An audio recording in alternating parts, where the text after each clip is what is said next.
Hump Day. Presented by Silver Shamrock. Hello, everyone. Good evening, and welcome to episode 1 of Monster Hump Day. Oh, yes. It's Monster Hump Day. Welcoming you into the Halloween season, though honestly, I think the Halloween season kind of began, Like around May? it's been Halloween for a few years here. Tell you what. It's always Halloween, you guys. Anyway, I would be remiss if I did not introduce us. We have here Wolfman Christina. Oh, should I do it? Yeah, you should do it. Should I do it, you guys? Do All right. it. Ow, ow, ow! And I am Jacko Dantern. Well, you know, it's been a while since we've done one of these. Jacko Dan. But turn. Or Dano Lantern. You know what? I like Jacko Dan. We'll tighten this up a little bit as we go. We're never going to tighten this up. we I go, love keeping it loose. We're going to keep it loose, loosey-goosey. And with that, I'll turn it over to Christine. I'm sorry for saying loosey-goosey. That's weird. It's okay. We're having goose tonight, so it makes sense that we're going to do We're this. eating goose. With you guys at home, we're gonna have some goose, and We're then all we're having gonna watch tonight's film, which is The Devil Bat, Devil bat. released by PRC, Producers Releasing Corp, on December 13th, 1940. It houses 2 genres in one, horror and How to Catch 'Em, or a How Done It, which is the opposite of a Who Done It. Think Columbo, think Poker Face. We, the audience, will know who the murderer is and watch as the hero solves the mystery. It stars Dracula himself, Bela Lugosi as renowned chemist Paul Carruthers, Susan Curran as Mary Heath, whose family invests in the doctor's experiments, and Dave O'Brien as Johnny Layden, a journalist looking for headlines. All right. All right, I got through it, y'all. Right. Solid intro. Right? So this film was a B-movie hit, and it quickly accumulated a cult following. So much so that about 6 years after its premiere, PRC decided to cash in and produce a follow-up called The Devil Bat's Daughter. Now, doesn't that sound sweet? It does. I think it sounds sweet. All right. It was a flop for many reasons. Primarily the overuse of a psychological thriller storyline, and I'll get into that a little bit later. And of course, the no returning of the actors nor the director. Did the Devil Bat's Daughter have like a little bow on her head? There is no moment where she turns into a bat and becomes like a devil bat, or have like any resemblance of like, you know how the gremlins had like a different types of gremlins? Wait, I'm sorry. The Devil Bat's Daughter isn't a bat? No. No, it's not. It's Dr. Paul Carruthers' daughter. Got it. Okay. Right? And she is, you know, bewitched by the fact that she might be a devil bat or something like that. Again, I'm giving away too much. Okay. Yeah. Fine. But a bow on a bat, why not? Let's have it, okay? Forrest, can you draw up a bat with a bow right now? You know, just for fun. There it is on the screen. He's doing it in real time. Speed it up. Speed it up, Boris. Yeah, there you go. And a smiley face. Perfect. Oh, goodness. Boris, you make me so happy. Y'all remember Boris, right? We don't need to, yeah. Oh, should we introduce him? It's fine. And returning yet again, because now he's committed. Boris, non-devil bat's daughter. Where else is This he gonna is go? the devil bat's daughter. Smiley face. Take it down. Okay. All right. We can point fingers at PRC, whose main focus was low-budget filmmaking. However, that'll go against the charm of why we love The Devil Bat. Cheaper, the better. And you'll see why when we roll the film. Boris, are you ready? Oh, that's right. Let's get that drink cam going.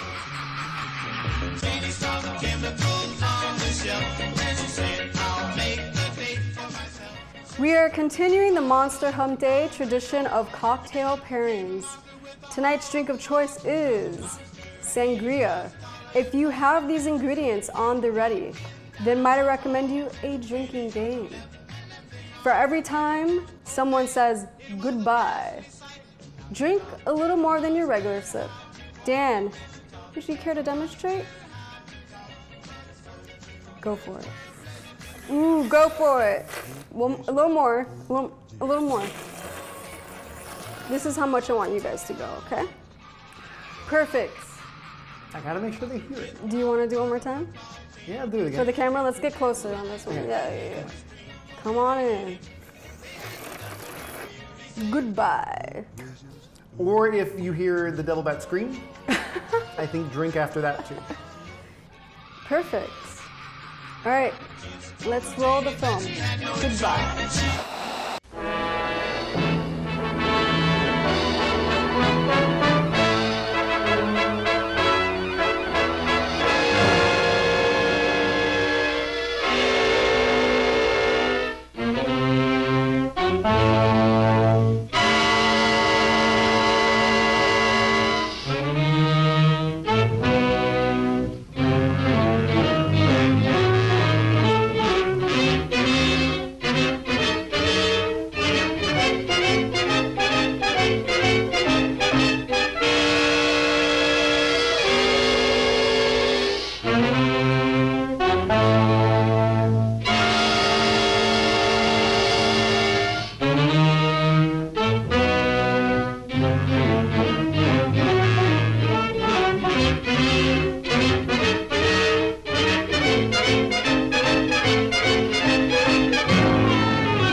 Theory of glandular stimulation through electrical impulses was correct.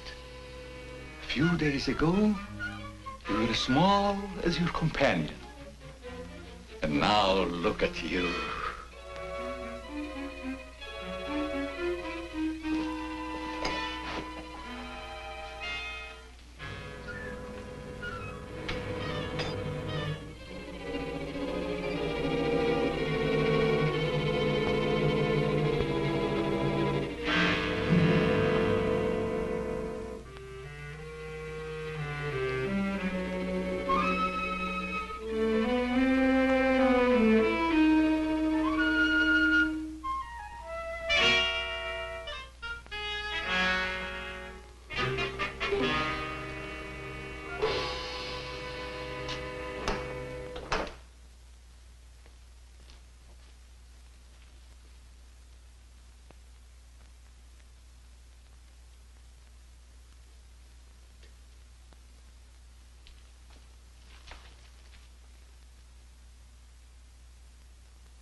Hello.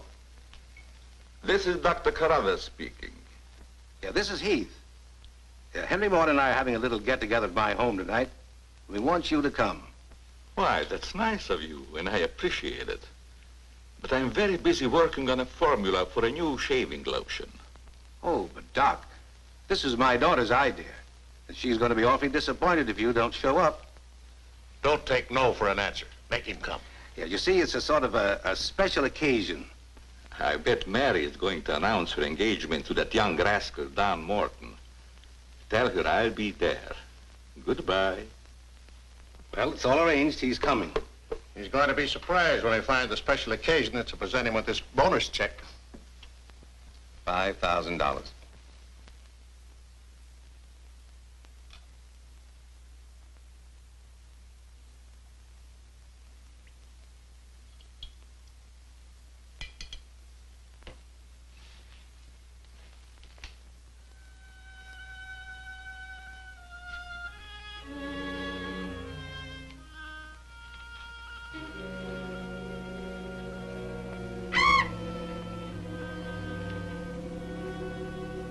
Good.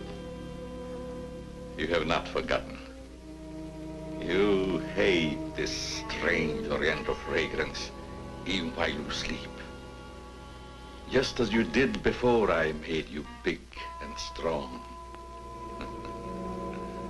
Now, if you detect the fragrance in the night, when you're fully awake, you will strike.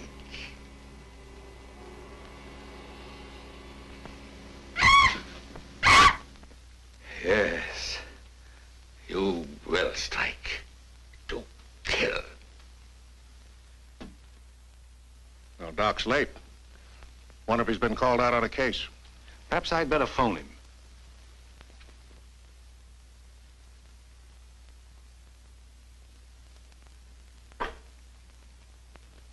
Now remember, Roy, Tommy, you're not to mention anything about this bonus for the Doc until after your father has presented it. Have you warned those two lovebirds over there? Perhaps I'd better. I want to caution both of you. Not to say a word about the check.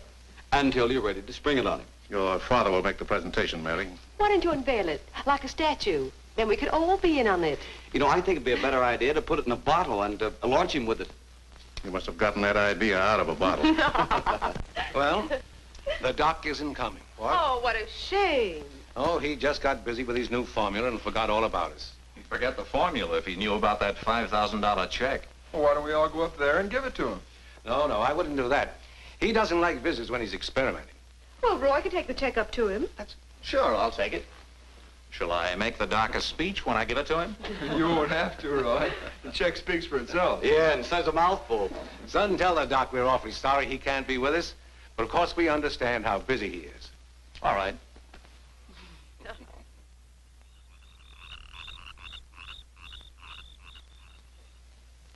Just a minute, Roy, and I'll be with you.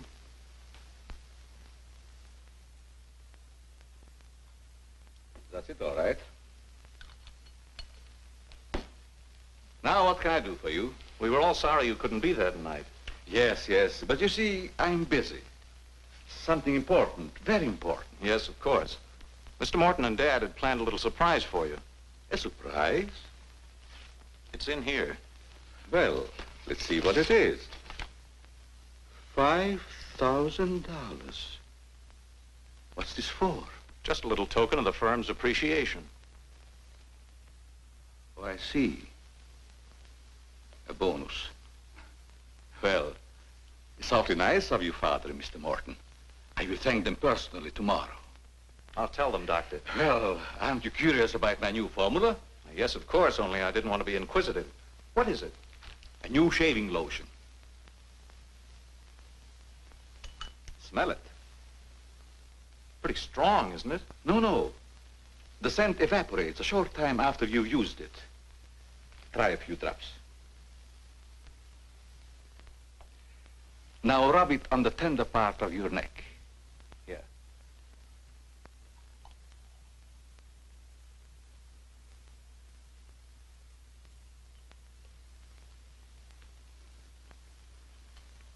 Soothing, isn't it? Yes. When will it be ready for the market? Oh, it's still in the experimental stage. I want to try it out on several people first and see if it works. Well, if you'd like to send me a bottle, I'll be glad to try it for you. Thanks. Good night, Doctor. Goodbye, Roy.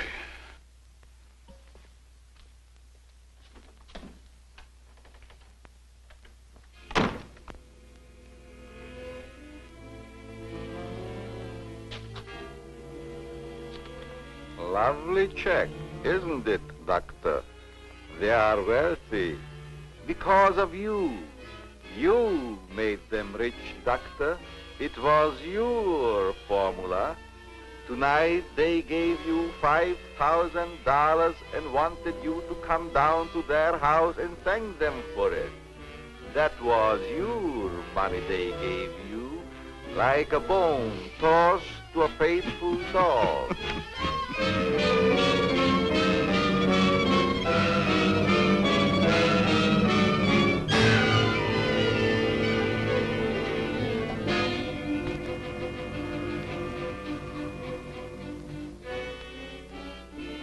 You should be very grateful, Doctor, very grateful.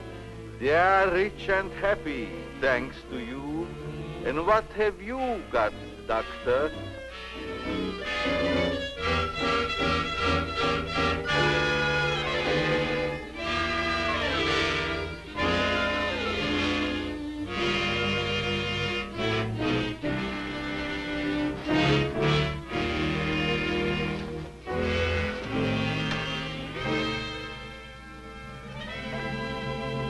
Tonight you have work to do.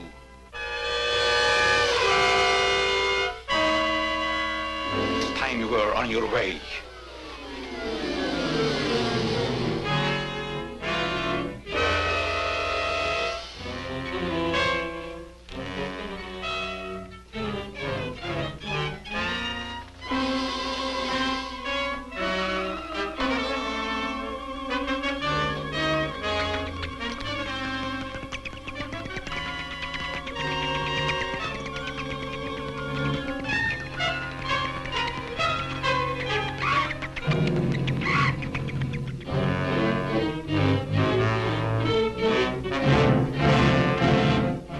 Tonight's a good time while our families are here to announce our engagement. Look, Don, I've loved you a long time, ever since we were kids. But I'm afraid it's been more like a sister. Well, I had no idea you felt that way.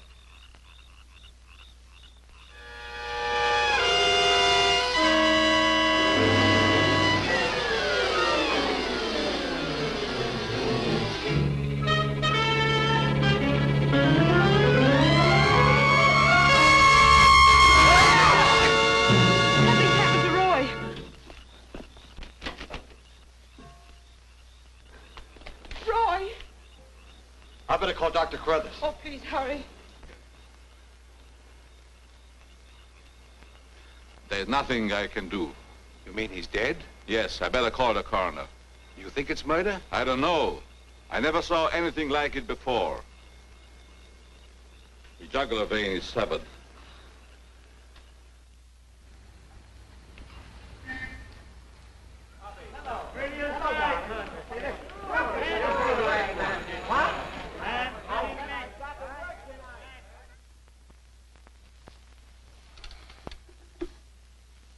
Send Johnny Layton in here.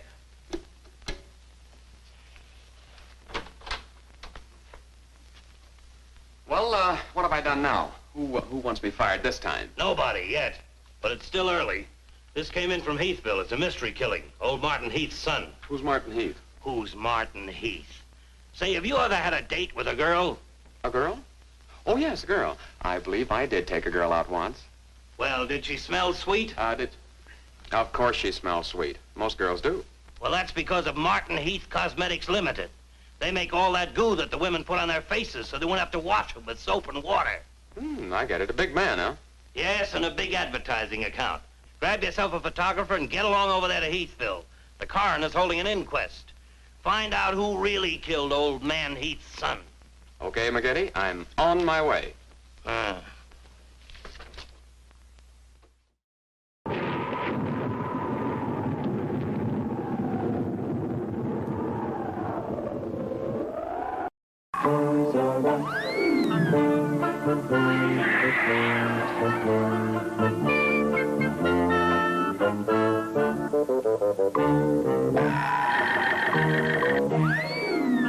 Toys R Us has the Big Bird Halloween costume and the Yoda Halloween costume for trick-or-treating.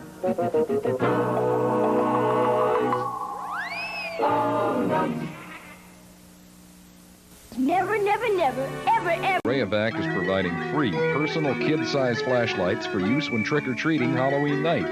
These flashlights will light the way to safer rounds of the neighborhoods. To get your flashlight, just come to any Madison Burger King on October 30th and ask for one.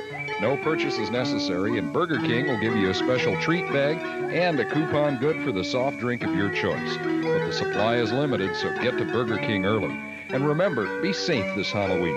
Wear light-colored costumes, be extra careful crossing streets, and ask your parents to check your treats and throw out any unwrapped ones just to be safe.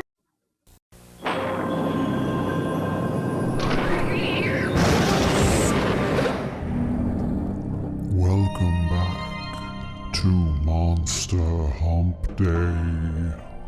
Presented by Silver Shamrock.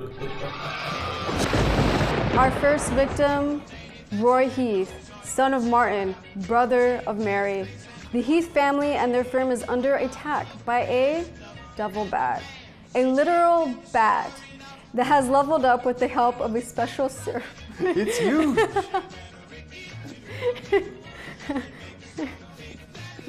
It's huge. What is happening? Okay. Well, I'll tell you what is happening. It has the help of a special serum and electrical currents. By the way, did you recognize that special effects cameo? If you did, at home, that's because you've seen films like Frankenstein, 1931, and The Wizard of Oz, 1939. Those pictures incorporated the movie magic machines of Kenneth Strickfaden. Kenneth, an electrician and set designer, embraced Tesla's coil and took that invention to new filmmaking heights.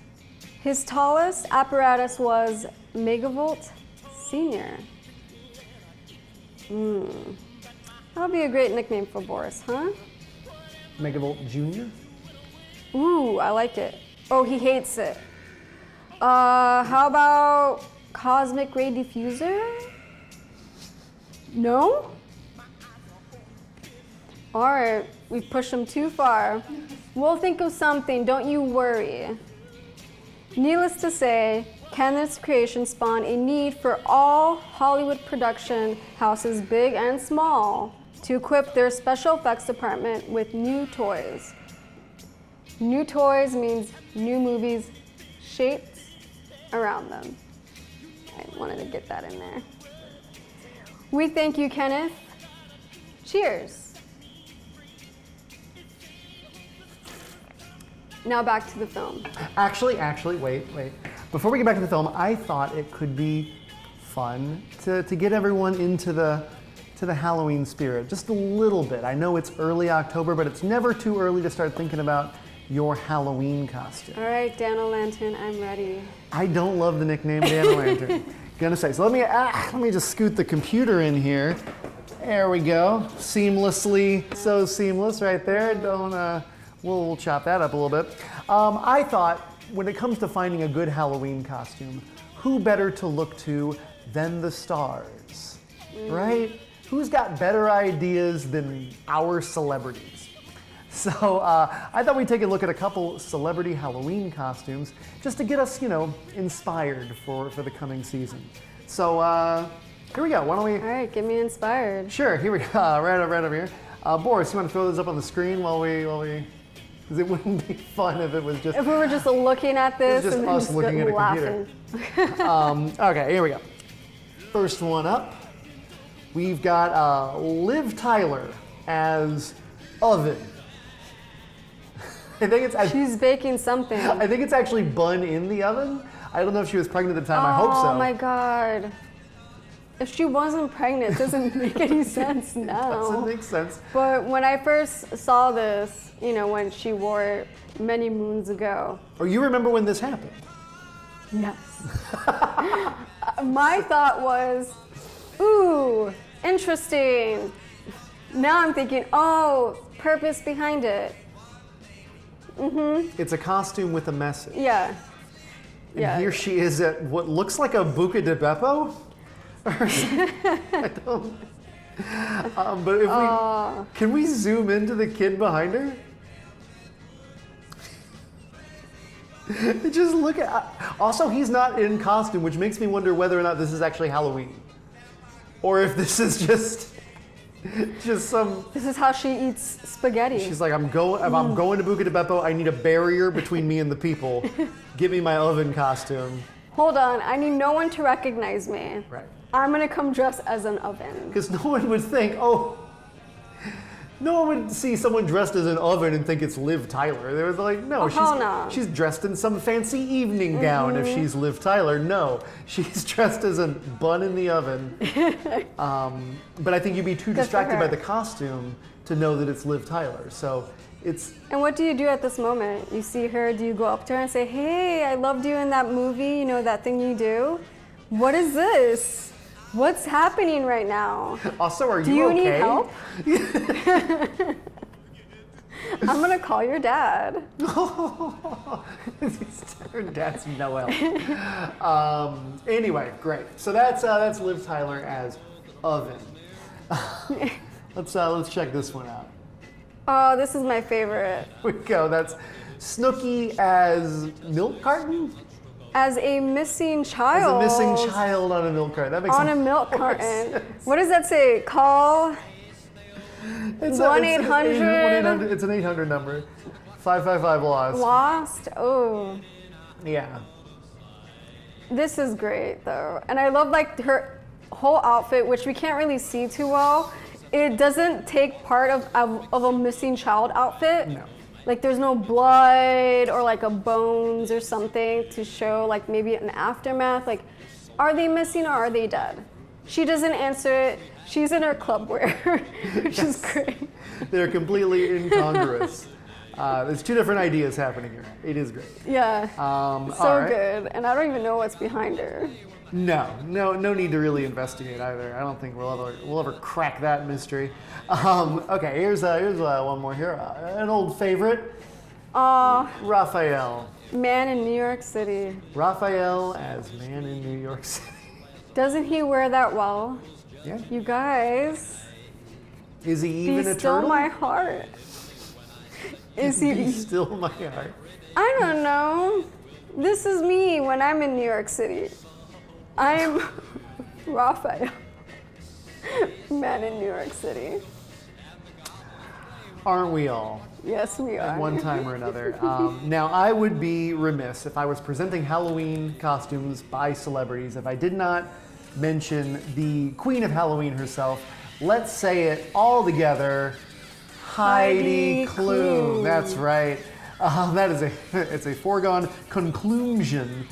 So let's take a look at. Wait a minute. Did you just say conclusion? Conclusion. Conclusion. Yeah. Okay, I got it.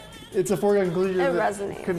Conclusion that she's the Queen of Halloween. No, you got it. So let's take a look at a couple of Klumes here. Some classic Klumes.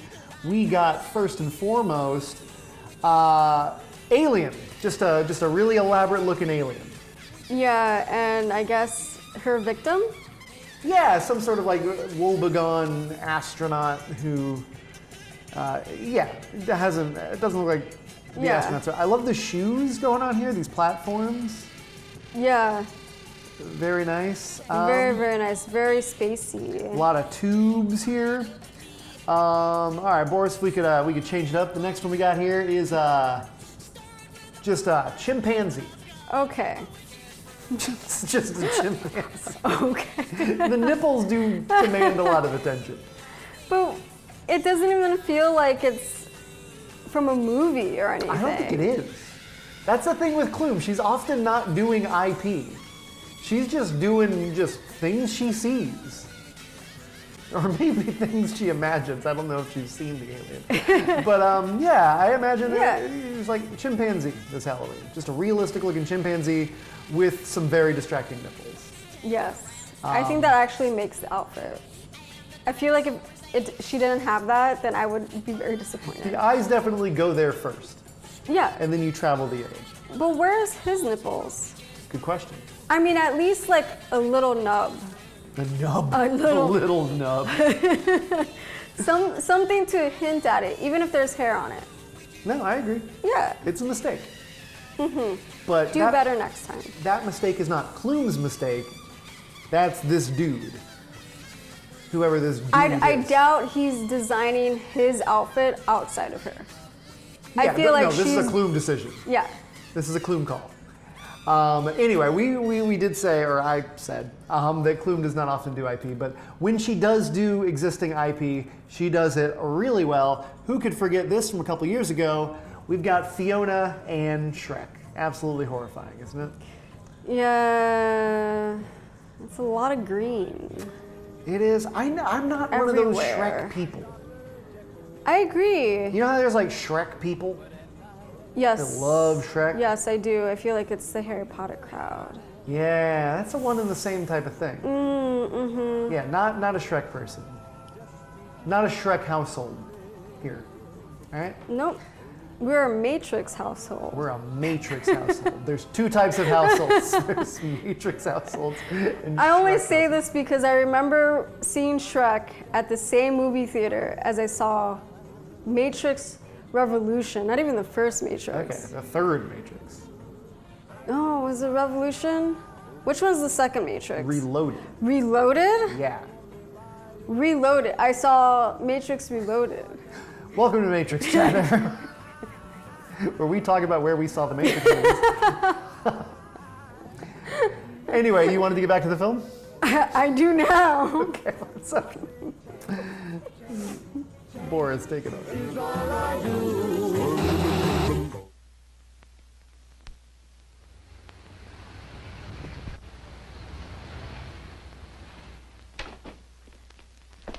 Chief Wilkins? Yeah? I'm Johnny Layton of the Chicago Register. Glad to see you. And this is my cameraman, One Shot McGuire. Hi, Chief. Howdy. Say, we're down here to cover that Heath murder, but we didn't get much information at the coroner's inquest. I thought maybe you might be able to help us. Well, I'm always glad to cooperate with the newspapers, providing they cooperate with me. That's the policy of our paper. Well, to tell you the truth, I haven't got very far with this thing myself. Oh, here's something that might interest you. It's a picture of the victim's wounds. Mm-hmm. You'll be able to see it better with this glass. Are these scratches on the neck and shoulders? Yes, but we can't determine the source. They're too deep for fingernails, too shallow to have been made by a knife. They're more like claws. That sort of bears out Dr. Crothers' theory at the inquest of a wild animal. Have there been any circuses around here lately? No. Heard of any animal escaping from a zoo? No. Couldn't have been one of those African leopard men. They use steel claws. This isn't Africa. Okay, Chief, I was just trying to help. Chief, are you sure there's no clue you're holding back while investigating? Well, since you're going to work with me on this case, there is a clue, and a very weird one. The autopsy surgeon says that such wounds could have been made by the beak and talons of a bird. A bird? Why, there aren't any birds around here big enough to attack a man. How about an eagle? We know it wasn't a bird. How do you know that? Because we found several hairs on the shoulder of Heath's coat. Ah, Chauchet La Femme. They're not human hairs. What kind are they? Well, it may sound silly, but the laboratory test shows that they were from a mouse. Well, who ever heard of a mouse big enough to kill a man? Say, a bat has hair like a mouse. Well, the only bats around here are no bigger than sparrows.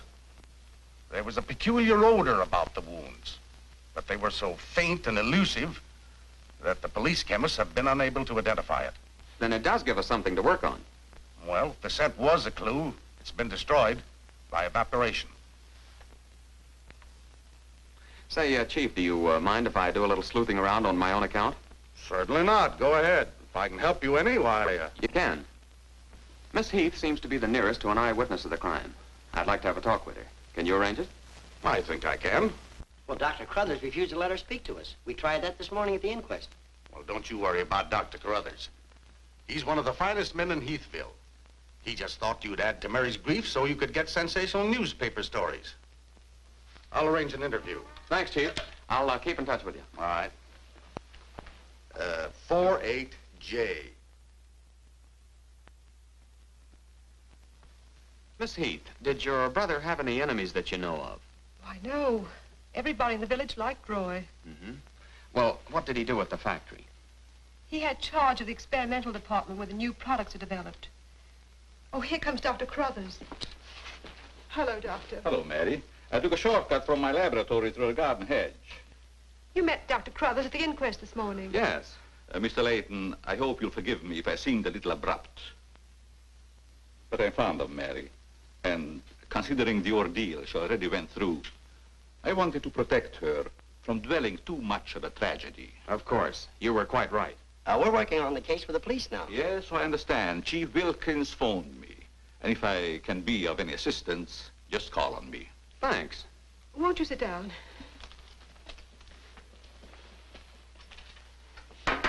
Shall I serve, mademoiselle? No, Maxine, I'll do it. You may go now. Oui, mademoiselle. Do you take sugar, Mr. McGuire? Huh? Oh, no, ma'am, never. In fact, I don't even take tea. If you'll just deal me out, I'll take a look around. I may dig up a clue.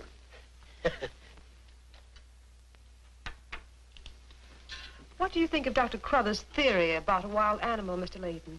Well, frankly, I don't think much of it. I can't say that I blame you. But I, as a scientist, take many things into consideration a layman might overlook. For instance?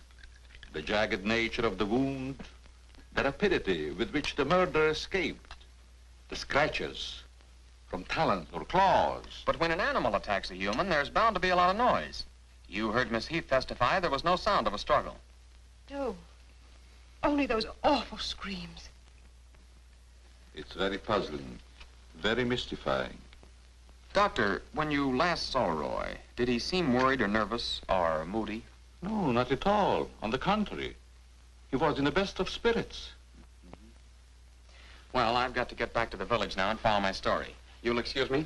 If you find it necessary for us to talk again, you may come back at any time. This evening, if it's all right with you. I'd like to spend some time here. Why, yes, that'll be quite all right. Thank you. Goodbye, Miss Heath. Goodbye. Goodbye, Doctor. A little more chiffon, baby. I do not understand. Oh, you know what I mean. A little more of your stocking. Like these? Sure, I like 'em. Who wouldn't?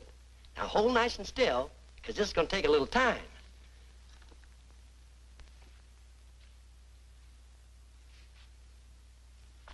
Well, if you're going to shoot, shoot. Right away, Johnny. I was just trying to get the focus. Mm-hmm. I got it. And not bad, either. I'll be back in a minute, Frenchie. And don't worry none about those werewolves, because nothing's going to harm you while I'm around here. You make Maxine feel so calm. My big, brave journalist.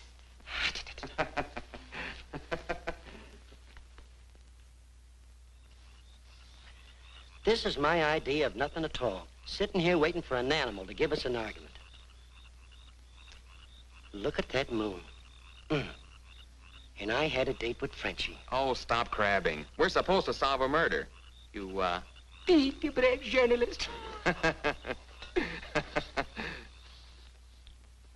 This is the first time I've ever been invited anywhere and asked not to shave until after I get there. I wanted to observe your exact reaction when you tried the lotion. Oh, now I understand. I want this lotion to be perfect before turning it over to you to be marketed. Here. It's a little strong. That'll make the customers think they're getting their money's worth. Oh, that feels great. Very soothing. I don't think you ever use anything else. Well, we wouldn't want to market anything we wouldn't use ourselves. That almost smells good enough to be used as a cologne. Oh, what's the matter, Doc? Can't you stand your own lotion? I have a violent dislike for perfumes. Oh, I'm sorry. All right, Tommy. Good night, Doc. Goodbye, Tommy.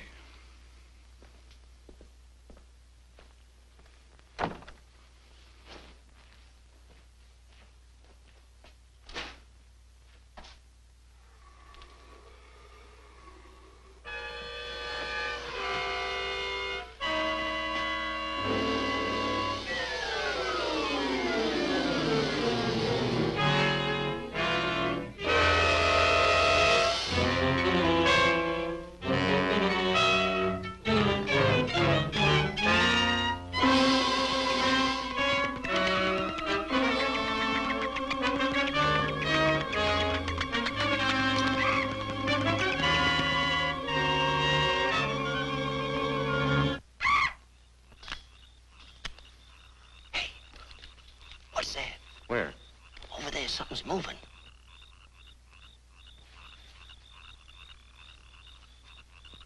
Come on out of there, whoever you are.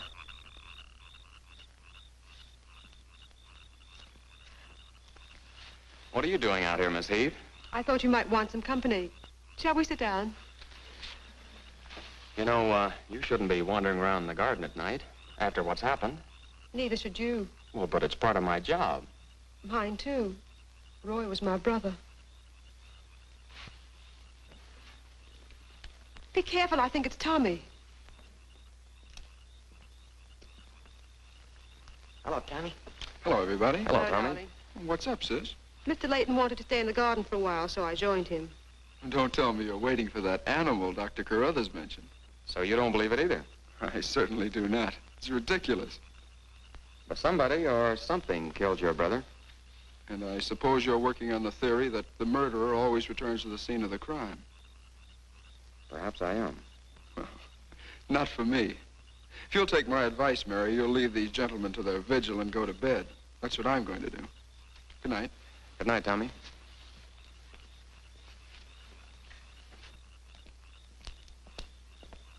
I don't think your brother likes my being here. Oh, you mustn't mind Tommy. We're all terribly upset. I know.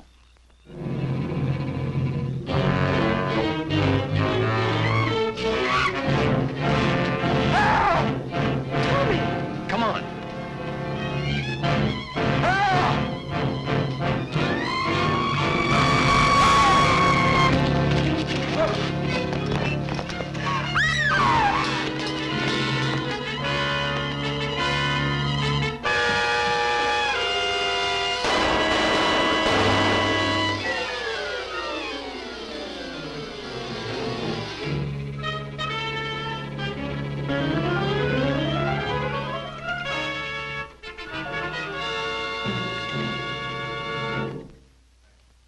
But I'm telling you, McGetty, it was a bat. I saw it kill Tommy Heath.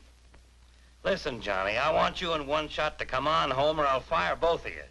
I'm not coming home, and neither is One Shot. I'm keeping him here to get a picture of the devil bat. Say, that'll look great in the headlines. Devil bat strikes again.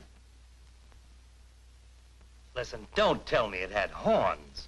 Maybe I better send a wagon with the steel bars and the strong boys with the straitjackets. Look, Joe, have I ever lied to you? Plenty of times. Well, I'm not lying this time. If it ever got out that I cooked up a fake story about a devil bat, I wouldn't be able to get a job on a country weekly. Print the story, Joe. So help me, it's on the level. All right, I'll print it. But I won't believe it. Not till One Shot gets me a picture of that devil bat in action. Don't worry, he'll get it. Goodbye. You, my friend, are going to get a shot of the devil bat in action. Who, me? How? Have you noticed there's a taxidermist shop in the village? Well, you wouldn't suggest that I go out and stuff a bird, would you? One Shot. To think that you'd even hint that I would suggest you have the village taxidermist build you a nice big bat for pictorial purposes. Besides, a bat isn't a bird, it's a mammal. Well, why didn't you say so in the first place? Where is this bird stuffing emporium? Oh, down on Cottage Grove Avenue.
Now, here's the idea, Frenchie.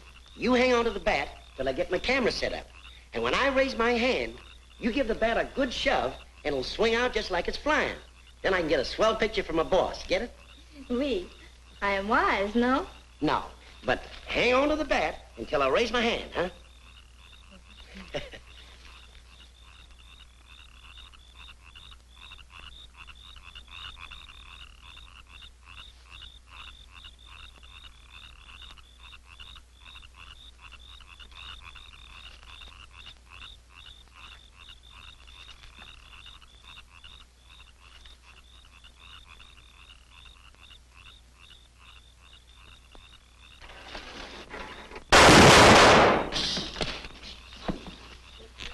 Sherry, are you hurt? Say, what's the idea of breaking up my devil bat? I'm gonna make you pay for that. And I'm going to take you to jail until you explain this. Come on. You can't do this to me. I'm doing it. I was just conducting a little experiment, trying to find out how the devil bat does his killing. I'm sure McGuire didn't intend doing anything wrong. He's just a little overzealous about his work. Well, with the town in an uproar, and everybody terror-stricken, wondering whether he's going to be the next victim, I don't want any more trouble stirred up, even with an artificial bat. You'd better get back to the hotel. I want to talk to the chief alone. Is it all right, Chief? Yeah, but be careful in the future. Ever smelled anything like this before?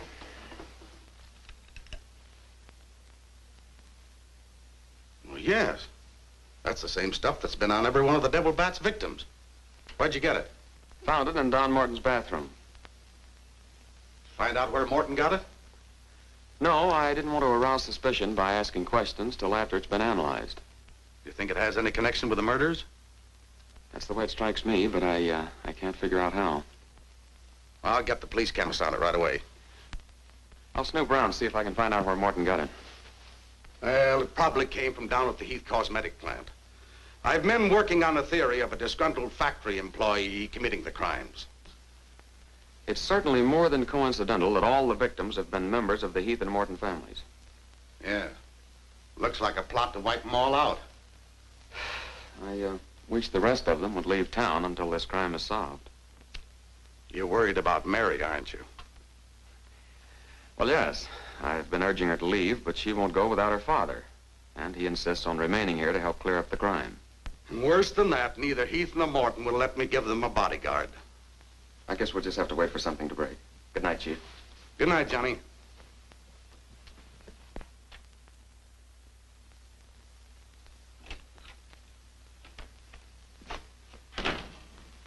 Boy, if I got a picture, it'll knock McGinty dead. Meet the devil bat. Well, how about that wire? Looks as if the bat's on a flying trapeze. Oh, but I'm not through working on it yet. See, I can touch this picture up so the bat will look like he's got nothing around him but nothing. Okay, Rembrandt. You win.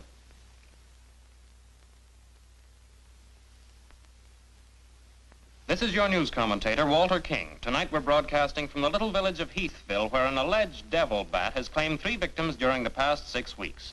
You will note that I say alleged devil bat. That, ladies and gentlemen, is because your correspondent has been very skeptical from the start as to the existence of this horrendous creature. I have as my guest in the studio tonight Professor Percival Garland Rains, perhaps the world's greatest authority on animal life. I'm going to interview Professor Rains on the subject of the devil bat. Our radio audience may draw its own conclusions. Professor Rains, first let me ask you, point blank, do you believe that any such creature as the devil bat exists? I do not. He's got a nerve. Quiet. In the dark ages, when men and women lived in caves, there may have existed a bat of this size. But not in this day and age. How do you account for the fact that Mary Heath, whose 2 brothers were victims of the devil bat, and a newspaper reporter, John Layton, claim to have seen this amazing creature? Sometimes under stress of excitement, our minds play tricks on us. Hey, he's insinuating you saw the little bat that wasn't there. Pipe down. But how about the picture of the devil bat published by Mr. Layton's paper? I examined that picture under a powerful magnifying glass. I denounce it as a fraud. Whoever constructed the strange-looking monster forgot to remove a label from the silk used on its left wing. That label reads, "Made in Japan."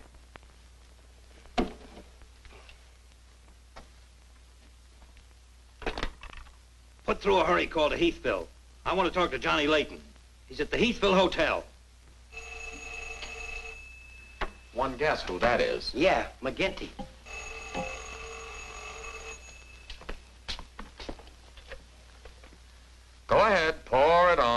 So you slipped over a fake picture on me, huh?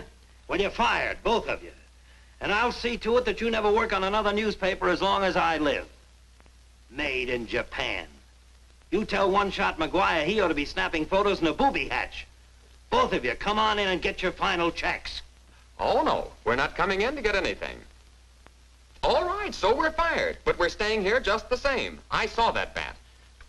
We're gonna stay here till we catch that bat, and when we do, I'm gonna bring it in and stuff it down your throat. Goodbye.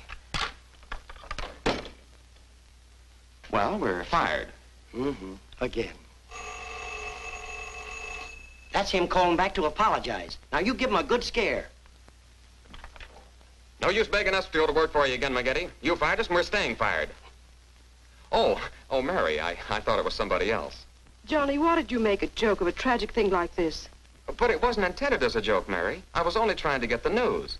I suppose you call it getting the news when you arrange to print a picture that's a deliberate hoax that has the entire country laughing. A grand joke, Johnny, but somehow I can't appreciate it. But I can explain that picture. Don't try, Johnny.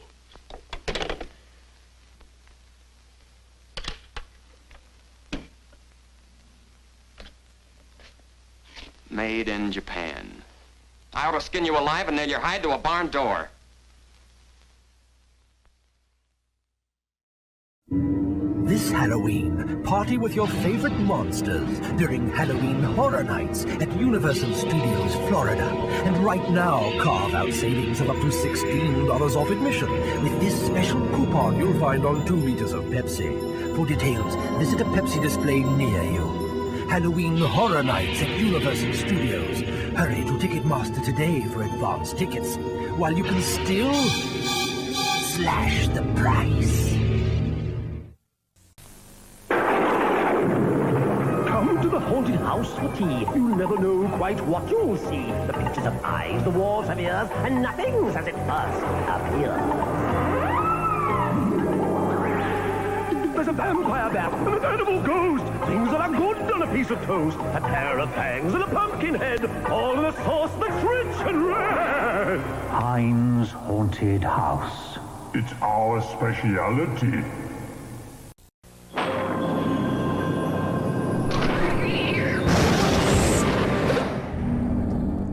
Welcome back to Monster Hump Day. Presented by Silver Shamrock. 2 more dead bodies. Tommy Heath and Don Morton. I thought Don's death reveal in the montage was refreshing.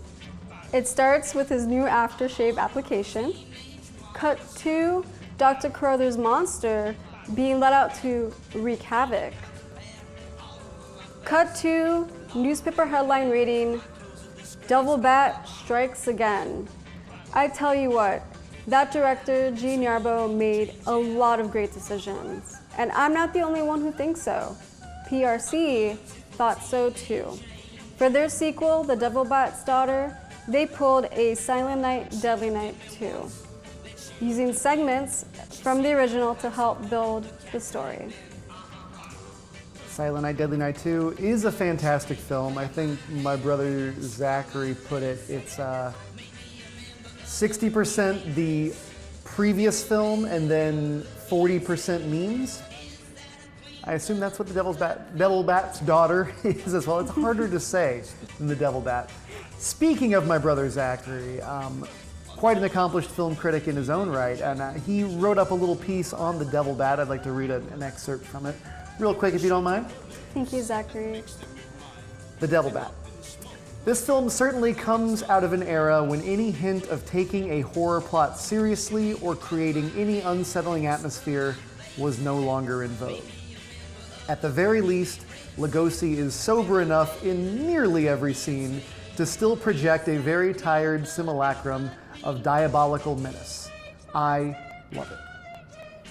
Thank you, Zachary, for that. Thank you, and I love it too. Yeah. Don't you all love it? It's so good. If you're interested in reading the full text, we'll link it on the website. Just check it out. So instead of seeing The Devil Bat's Daughter, which I do not recommend, I would rather you watch another Gene Yarbrough film, The She-Wolf of London. Wolfman Christina? Of course. Ow, ow, ow! That film has a similar plot to The Devil Bat's Daughter, which I will not spoil, but it's made by the same masterminds behind The Devil Bat. So why not go directly to the source to get your fix? I know I did. Very nice. Gene Yarbrough also directed a film called Cuban Pete. And if anybody out there can get us a solid copy of Cuban Pete, we would greatly appreciate it. Christina's been trying to find this film for a very long time. There's a couple of bad bootlegs out there, but like a really nice transfer would be fantastic to find. So if you got a Cuban Pete plug, hit us up. I would greatly appreciate it. It stars Desi Arnaz from I Love Lucy. Why is it not available? Why is it not even transferred onto Blu-ray? Right. I have no idea. But if you have a way in, tell us. We'll be there.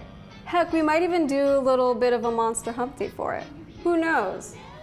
With your support, anything could happen. Dan, how are you enjoying your sangria? Smoking.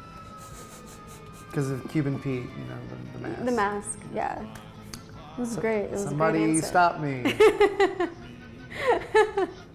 Seriously. Stop. Let's roll the film. Here's the chemist report on that shaving lotion. I see he couldn't break down one of the ingredients. Yes, he said it must be some element with which he's not familiar. We won't get anywhere until we identify it. There's just one other man in this town that might be able to help us. Dr. Carruthers. Yeah, Carruthers could help us. I found out he compounded that lotion. Well, if you suspect Carruthers, you're barking up the wrong tree, Johnny. He's the last man in this town that would harm anyone. Why, everybody loves him. Maybe so. But here's something else I dug up. The Heath and Morton fortunes are based on a greaseless cold cream formula Dr. Carruthers invented. So what? All the doctor got out of it was $10,000, and the others made a fortune. Well, it's common knowledge that he sold out for cash when he could have had an interest in the firm. Just the same, every victim had this stuff from his laboratory on him. Maybe you've been working too hard on this case, Johnny. I'd like to get his reaction on the stuff. If he denies knowing anything about it, we'll know there's a tie-up somewhere. I think you're balmy. But just to show you that I'm following up every clue, we'll talk to him. We'll, put this in another bottle, and without telling him we know he compounded it, ask him to analyze it. Doc, I hope we're not upsetting your work barging in on you this way. No, no, not at all. I'm anxious to help solve these crimes. All the victims were very dear friends of mine. Here's a sample of the stuff young Morton and the two Heath boys had on them when they were attacked by the devil bat. Of course, it doesn't make sense to me that the bird would choose only people using that particular stuff. A bat is not a bird. It's a mammal. Well, anyway, our police chemist couldn't break down one of the ingredients. We thought perhaps you could. Why, I compounded this myself. It's a new shaving lotion I'm experimenting with. The ingredient your chemist couldn't break down, I discovered years ago in Tibet. How did you happen to put it in a shaving lotion? Oh, the lamas use it in some of their religious rites as a perfume. The scent is very pleasant and can't be imitated by competitors. But what were Don Morton and the two Heath boys doing with the stuff? Oh, it is the policy of our firm to try out any new product before marketing it. Well, that knocks our theory into a cocked hat. Yeah. We were hoping the unknown ingredient might turn out to be some sort of a clue. This isn't the kind of bottle I give it out in, but I presume your chemist changed it when making the analysis. Yeah. Is there anything else I can do to help? Tell me, did you hear Professor Raines on the radio last night? Yes. It was very interesting and very asinine. You mean you believe there is a devil bat? Why not? You saw it, didn't you? Well, sure I did. So did Mary. Then why worry about what one scientist says? That one scientist got me fired.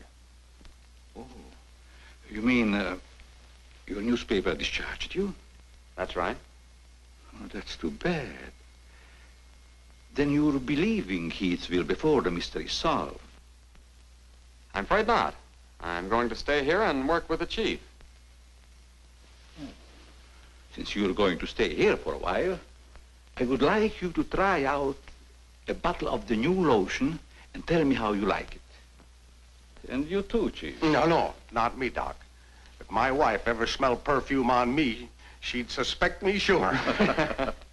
Well, Mr. Layton, I understand you are not married. All right, I'll try it in the morning when I shave. I guess we better be going, Chief. See you later, Doc. So long, Dr. Crothers. Goodbye, Mr. Layton.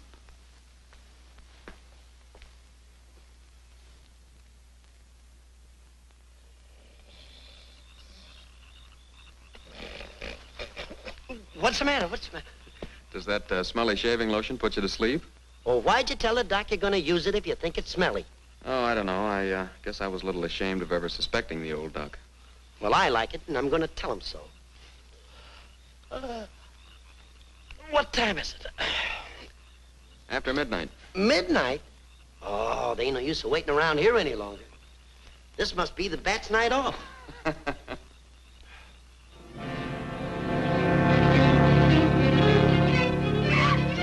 Did you hear that?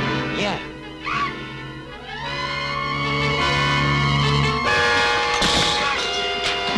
Get that camera ready.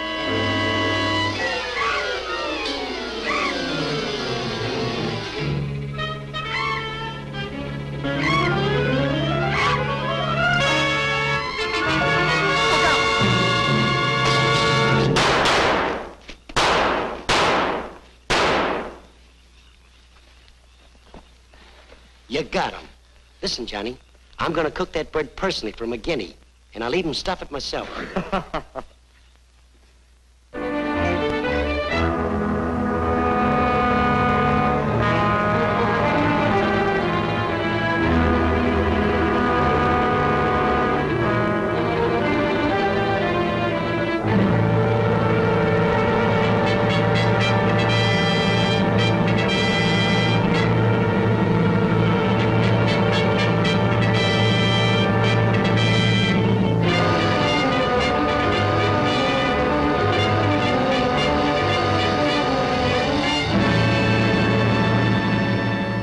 Skeptical when I came to Heathville today to examine the body of this so-called devil bat.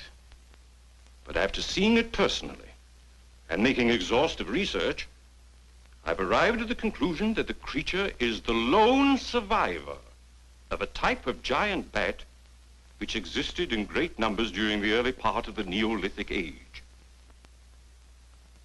Perhaps I should explain for the benefit of some of our listeners that the Neolithic age is that period of antiquity commonly called the Stone Age. Imbecile, bombastic ignoramus.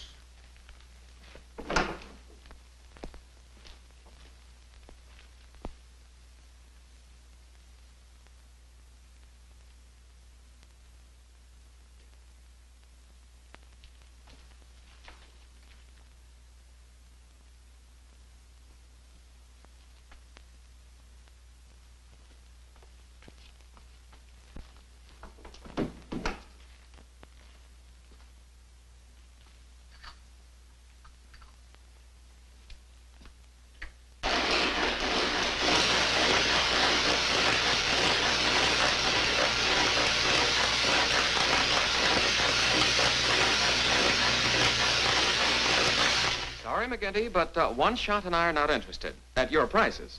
Of course, if there was a raise of, say, $30 plus a fat bonus, we might consider it. You're hold-up men, both of you. I refuse to be robbed. Have it your way, McGinty, have it your way. But we have the bat's corpus delicti and the exclusive picture. Of course, I've got an eyewitness story that 2 syndicates are bidding for.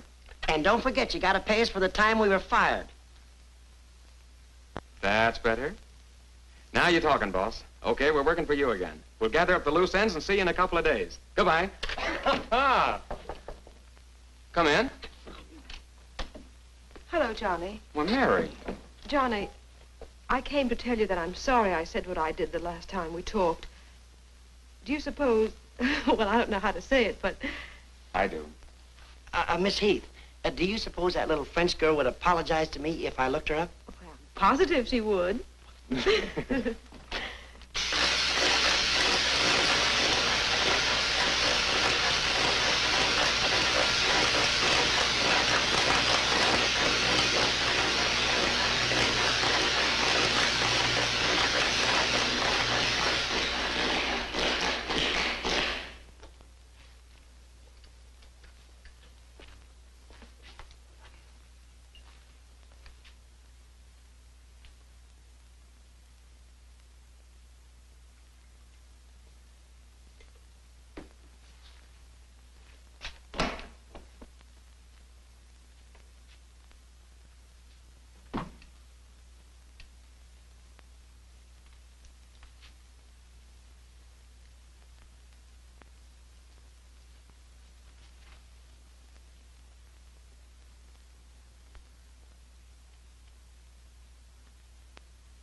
Splendid. You will be even greater than your unfortunate predecessor.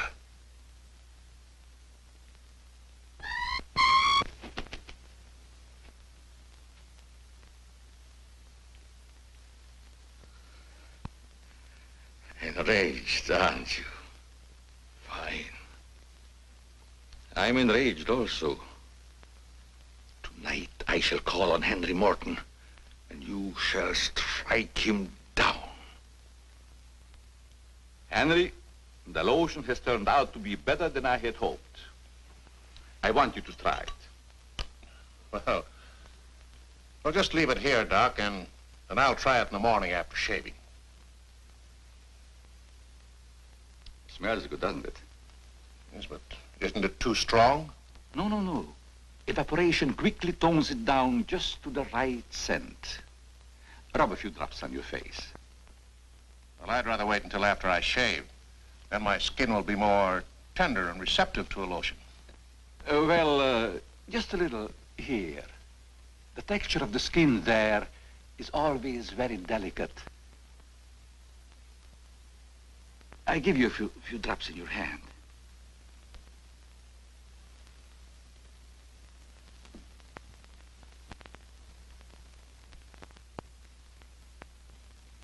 I hope you're right about that scent evaporating quickly.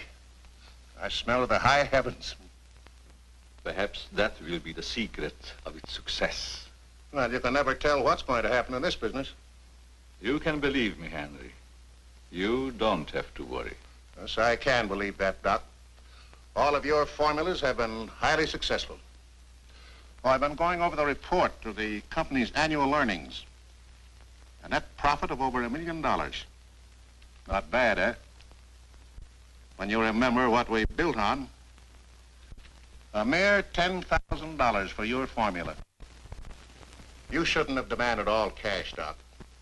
You should have ridden along with us. Then you'd be rich, too.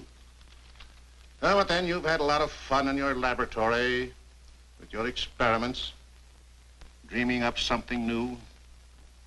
You're a dreamer, Doc. Too much money is bad for dreamers. So you try to pay me in flattery, telling me that I'm a dreamer. Well, I do dream. Dreams that you could never guess. Your nerves are frayed, Doc. Now calm down. Get a grip on yourself. You've been working too hard on your formula. Formula. That's but child's play for a great scientist. Your brain is too feeble to conceive what I have accomplished in the realm of science. Doc, you've made some great scientific discovery. What is it? When you'll find out, Henry, it'll be too late for you. Oh, come, Doc. You can't pretend to control a man's destiny. I've already proved it 3 times.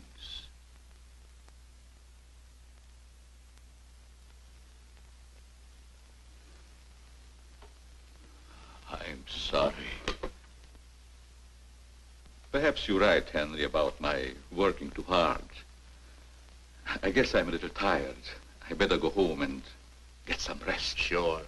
A night's sleep will do you good. Good night, Doc. Goodbye, Henry.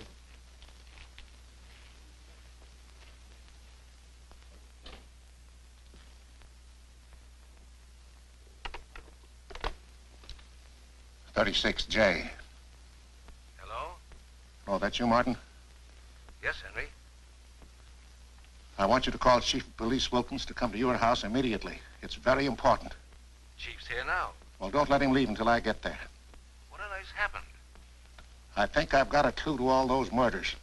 It may peter out, but if half what I suspect is true, it's the most diabolical plot that a madman ever concocted. What is it? Talk about the absent-minded professor. I forgot my hat. Henry, what is it? I'll tell you all about it when I get there.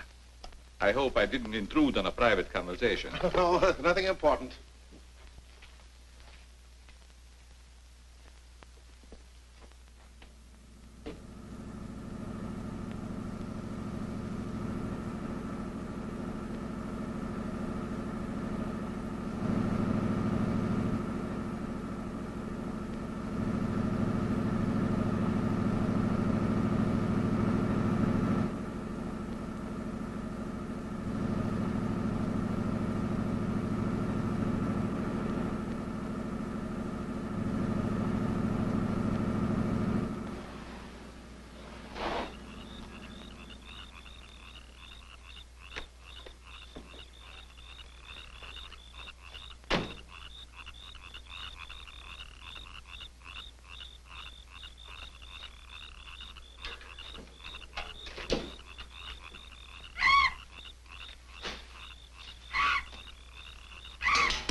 I hope Henry was right about having a clue.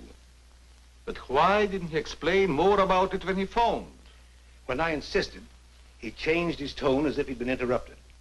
I was afraid that he might be overheard.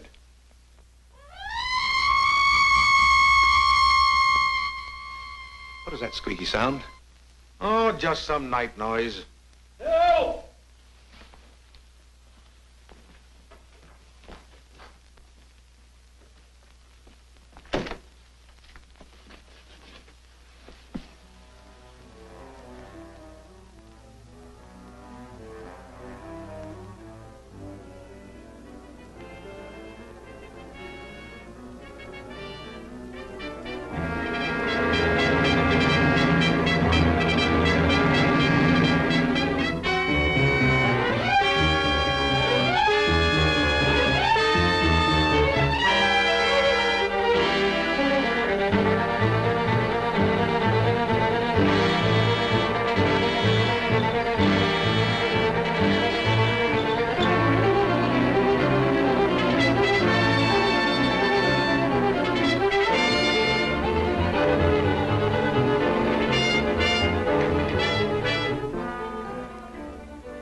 I feel much better, Mr. Heath, since you asked us to stay in your home until this new devil bat has been killed. I've been worried about Mary. What reason have you to believe that Mary is in danger? Only this. I'm convinced that someone is using the bat to wipe out the entire Heath and Morton families. As a scientist, I assure you, the thought of a human controlling a bat is fantastic. Just the same, no villager's been killed or even attacked. You're forgetting, aren't you, that Mr. McGuire was attacked. He's not a member of either family. Why, I'm practically a member of this family already. I'm going to marry Miss Heath's maid. Oh, really? Well, boys, I'll have Maxine show you to your rooms. I must be running along home. It's past my bedtime. Good night, gentlemen. Good night, Good night, Martin. Good night, Good Doc. night, Doctor. Goodbye, Mary. Come along.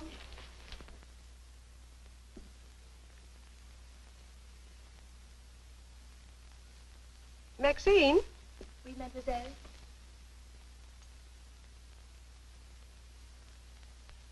Did you fill my perfume bottles with something new? Oh, no, mademoiselle. I never touch your perfume. It's funny. I don't recognize it. Perhaps Dad filled them as a surprise. He always does that with every new perfume the plant puts out. Is there anything else? No, Maxine, that's all. Good night. Good night, mademoiselle.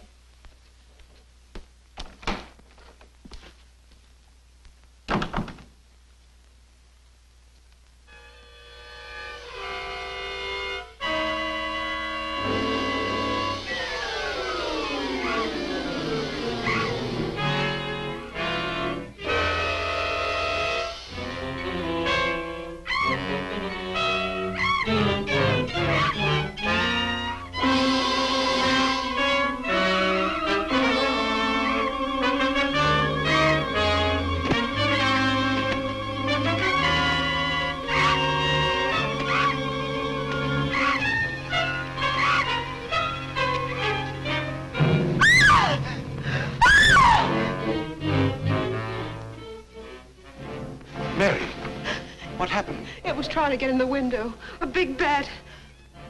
Oh, it was awful.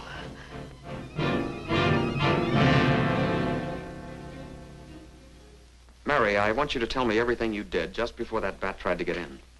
Well, first I took a bath. Then I brushed my hair, and Maxine came in and turned the covers down. And then fastened the screen, which somehow had come unhooked. Yeah? Go ahead, what else? Well, then we talked about some new perfume that someone had put in my dressing table bottles. Dad, did you put any new perfume in my bottles? No, I didn't. Is this the stuff? Yes. Tony, this smells like... Hey, quiet. I've got a hunch that I want to follow up, and I'll need everybody's cooperation. We'll do everything we can. Of course. What's Carruthers' number? 48J.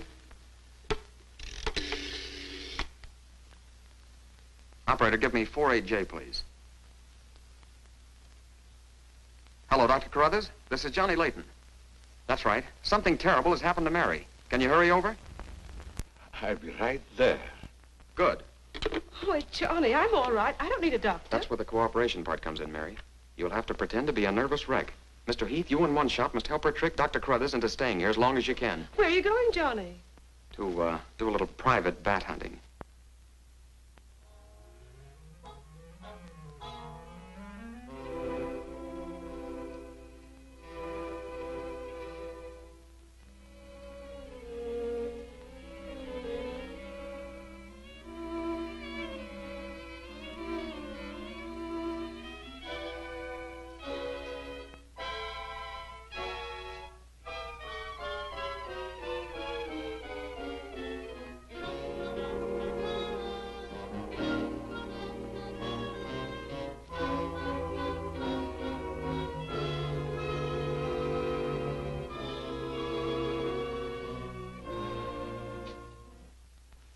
The devil bat tried to get through that window.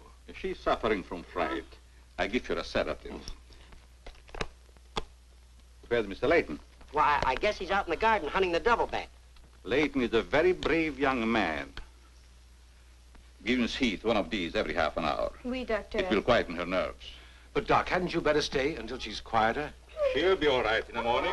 Hey, Doc, I don't feel so good myself. Would you mind taking my temperature? You look perfectly well, Mr. McGuire. Well, you ought to see my tongue. It looks just like a squirrel's tail. Look. Try some calomel.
may have visitors tonight.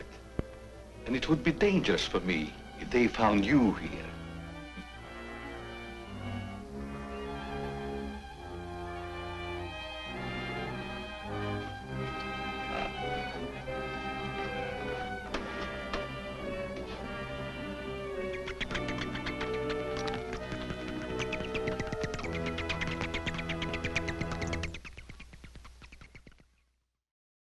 Halloween's a perfect time for baking spooky cookies. Just roll out Pillsbury sugar cookies, cut, bake and decorate, and feed them to your goblins. So much fun there. Scary. This Halloween, you could be in for some real entertainment with Roundtree's Video Vampire. You could win a pass on a giant screen television, video cassette recorder, and the use of 100 movies. Details are on all Roundtree Halloween packs of Coffee Crisp, Smarties, Aero, and Kit Kat. Roundtree's Video Vampire Halloween Contest. Now that's something to howl about. Have you ever been in a haunted house? Follow our adventures as we go from room to haunted room, each day getting closer and closer to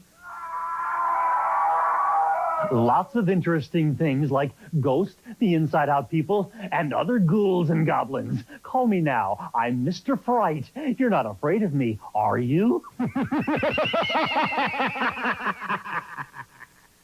Call 976-5432. That's 976-5432.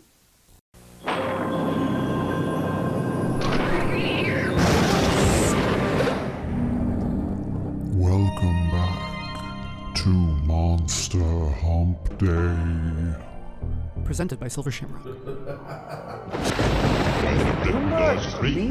Or is that there is a dance called the Roomba. Okay, it's not just the vacuum cleaner. Oh God, is it the vacuum cleaner? Hey everyone, welcome back to... So at this point, no one can argue Dr. Carruthers is winning, okay? Almost all the Heath Cosmetic Limited executives have been terminated. RIP. If you were Mary, would you stay in town or would you flee for safety? Flee. For sure? 100% flee. Get out? I'm getting... Sayonara? Out. Yeah. Yeah, right? Once someone said there was a devil bat, I would flee. I wouldn't ask what it was. I think I get it. I love that everyone is just like, oh yeah, it's called a devil bat. Yeah. There's no... And I'm gonna stay even though like my brother has died and the guy who proposed to me also has died. You caught that in the beginning, yes. Right? He was like, will you marry me? And she's like, I see you as a brother. And he just was like, oh. Such a letdown. And then he dies. Yeah, and then he's out. What a sad time for him. It's just no one hears like the devil bat wreaks havoc, and no, it's like, wait, what's that? Everyone's just like, oh, the devil bat's wreaking havoc. We gotta do something. Not first like stopping and interrogating what a devil bat is. Like, well, wait a second. Like, this is not a thing we've heard of before. All right. It's like, wait, stop for a second. Go back. What's wreaking havoc? Well, I'm gonna play devil's advocate. Devil bat's advocate. And I would say that I would stay rather than fleeing. You know what I would do? I would fucking start pumping some iron, gym tan laundry, okay? Yeah, if any devil bat comes to my neighborhood, I just punch it in the face. There would be a montage of me bulking up, getting ready to physically beat down all those bats. I think Susan Karen, who plays Mary, would agree with me. All right. I mean, she's a rockhead after all. Only a few high kicks, followed by a Hulk's finisher leg drop. Are you gonna do it? Oh, I was gonna try to do the leg drop. Yeah. Do that. And then, yeah. Devil bats wouldn't see it coming. I'm just gonna leg drop all of them. You can't leg drop every devil bat. Oh yeah? Should never have told Christina that. It's a Sunday afternoon for me. Just gonna bulk up, leg drop, call it a day. Susan enjoyed working on the film and enjoyed working alongside Bela Lugosi. She has been quoted saying this about him: "What a gentleman. He always kissed my hand goodnight. He took the film, The Devil Bat, very seriously. What a distinguished man." He does have that aura about him. I have heard this about Bela Lugosi before. He's a big hand kisser, that guy. Never saw a hand he didn't want to kiss. Mila Nurmi, who played Vampira, also said that he was very distinguished and polite and kissed her hand. What a gentleman. What a gentleman. So Dan, what is your favorite Bela Lugosi film? That's tricky. I've got to go with The Humble Dracula as my favorite. Although I do love the films he made with Ed Wood for different reasons. I like Glen or Glenda. I like Bride of Monster. I like Nightmare from Outer Space. But Dracula it's my nostalgic favorite, we'll say. It does set the bar. Sorry, I'm not a little more excited. No, that's great. We have a Dracula poster in our home, so we love it too. My favorite Bela Lugosi film has to be a tie between, obviously, The Wolfman, and White Zombie. White Zombie. Speaking of Mila Nurmi, White Zombie was also her favorite Bela Lugosi movie. So the same cinematographer for White Zombie also shot The Devil Bat. Arthur Martinelli. Very nice. Love to see a working genre cinematography. Don't we all? All right, it's time for the conclusion. Will the Chicago Daily Register team crack the case? Will Mary live to see another day? Let's find out. Boris, roll the film. DDT. Right up to you and say,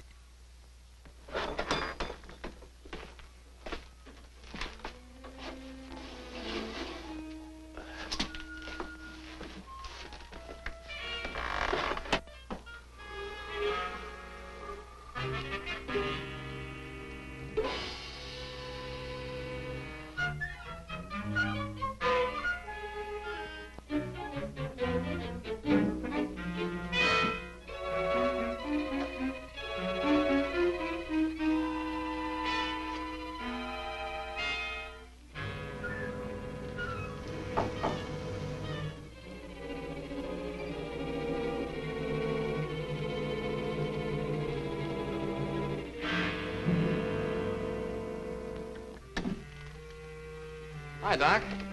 I hope I'm not intruding. No, not at all. I heard you were out stalking the devil bat. Any success? No, but I thought maybe you might be able to help me. Well, I don't see how that's possible, but if you can suggest anything... Well, you could give me some more of that new concoction of yours, that shaving lotion. But how on earth could that possibly help catch the devil bat? I've still got a crazy idea that if I douse myself with it, it might attract the killer. I don't see how you can connect the two. But there is a bottle of the lotion on the table. Thanks.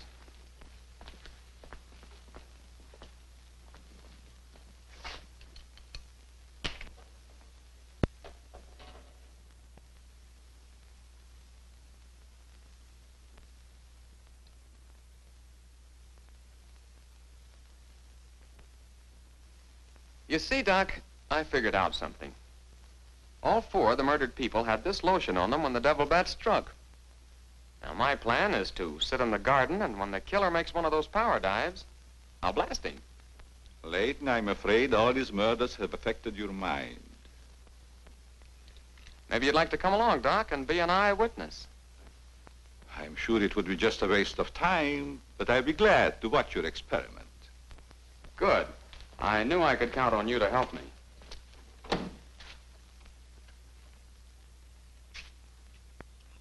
I tell you, Leighton, expecting a bat to be attracted by the scent of a lotion is all foolishness. I think I better run around. Ah, sit down, Doc. The Devil Bat's behind schedule tonight.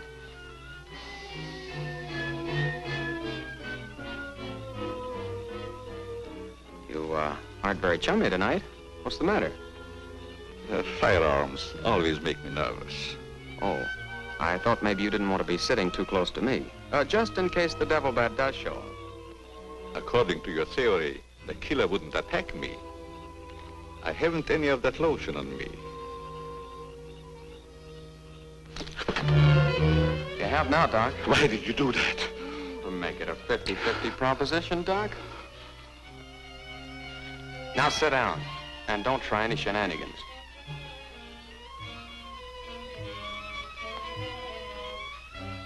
Not so funny when it's your own jugular vein that's in danger. Is it, Doc? I don't know what you're talking about. Maybe you made a mistake when you let that devil bat of yours out of the attic tonight. Don't worry about the bat killing you. I'm saving you for the hangman.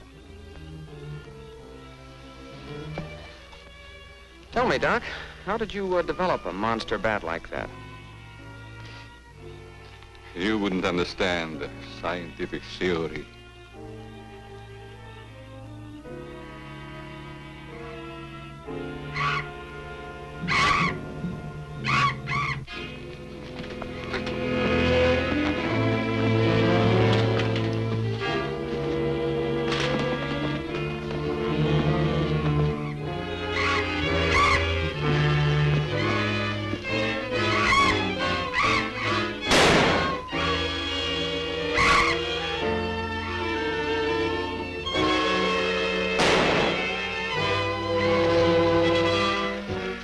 Chief, what are you doing out here? Young fellow, don't think that you're the only man working on this case. And it was lucky I was here, too. Thanks. Did you kill the devil bat? No, he got away. Well, here's one bird that didn't get away, and he's the murderer we've both been looking for. Quick, shoot it!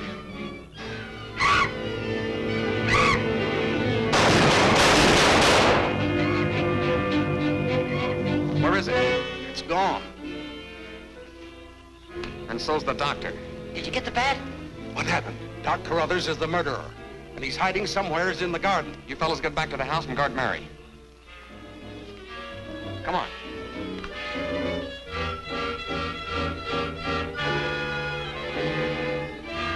Doctor! Dr. Carruthers! Doctor! Has anything happened to Johnny? Is he hurt? They took him up to my place. You better come along with me.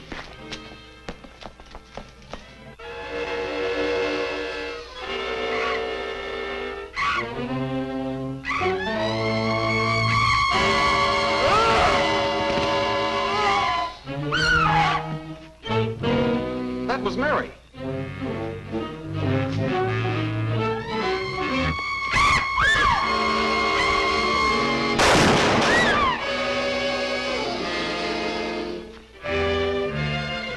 Are you all right, Mary?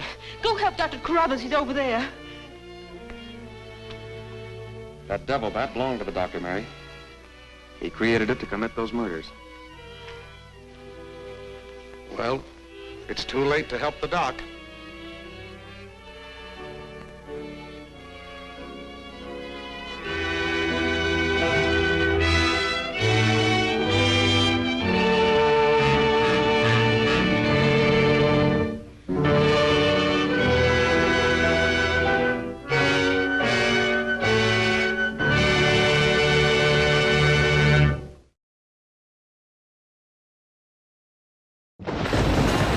Dan, you look great tonight. You look great tonight. Do I? Of course you do. You look great every night. Do I? I want to touch my mic. Do I? You look great at home. Yeah, we can see you. You look all right. So judgy. I love it though. Call it like I see it. Dr. Carruthers' revenge was cut too short. He was no... Boris, you're having fun over there, huh? Show the drink cam. Just short. Yeah, I don't like kid. We shouldn't have left him with the alcohol. He's ridiculous. He can't be trusted. Oh, okay. He's newly sober. And really, this is irresponsible of us. It's on him. You'll be picking up your white chip tomorrow. All right, let's try this again. Dr. Carruthers' Revenge was cut too short. He was no match for Johnny and One Shot McGuire. Johnny, played by Dave O'Brien, was a frequent actor for PRC. He appeared in many of their westerns, most notably as Tex in their Texas Ranger series. Producers releasing Corp folded before the 1950s. The Devil Bat would be their biggest horror hit. As it should be. We've created a monster. Yeah, but not like a scary monster like in the Devil Bat, like the type of monster that like chokes on its own vomit or something. So gross. Type of monster that leaves its family. All these are Boris's traits. Yeah, there's a reason why we don't show his face, because he's wanted. Not for anything bad. It's like back child support. Yeah. Still, It's all messed up. It's harboring. I'm sure